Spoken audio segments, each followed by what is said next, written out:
Сәлем достар, менің арнама қош келдіңіздер.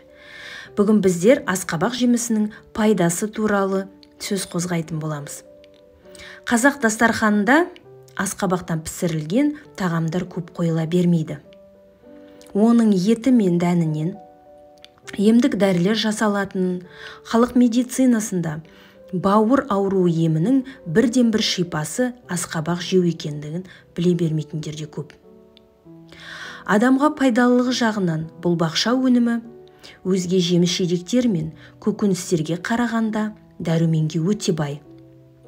Адам ағзасына қажетті С, В1, В2, В5, Е, ПП ағзадағы зат алмасу жеделдететін Т және қанның ұюына ықпал болатын К дәрумені.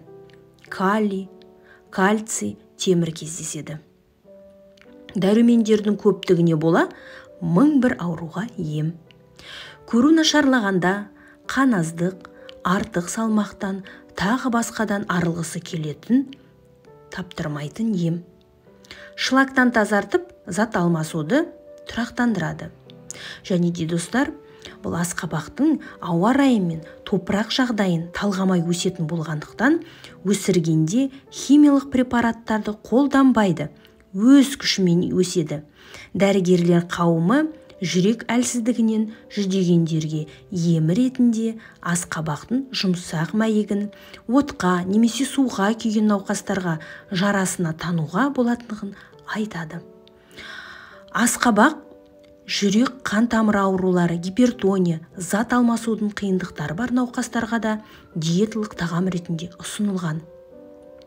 Бүйрек, бауыр ауырған кезде күніне 1 стақан шырынын ішу керек.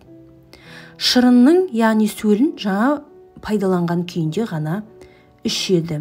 Өйткені үйде сақталу өте қиын.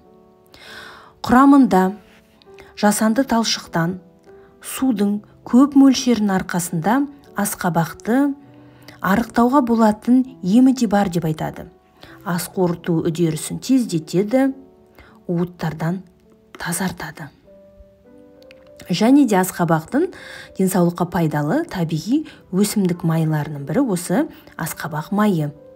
90%-ға жуық қанықпаған майлар, 60%-ға дейін линольді қышқылдан және 15% шамасында линолин қышқылынан тұрады.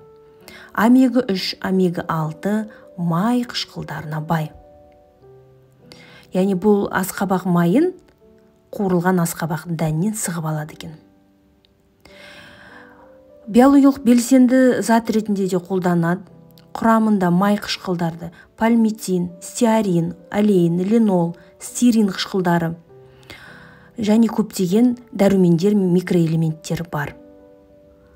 Асқабақтың бізге берер пайдасы қандай көп екендігін біз осы айтқан мәліметтерін көруге болады. Достар, менің арнама тіркеліп қоңыраушаны басып қойыңыздар.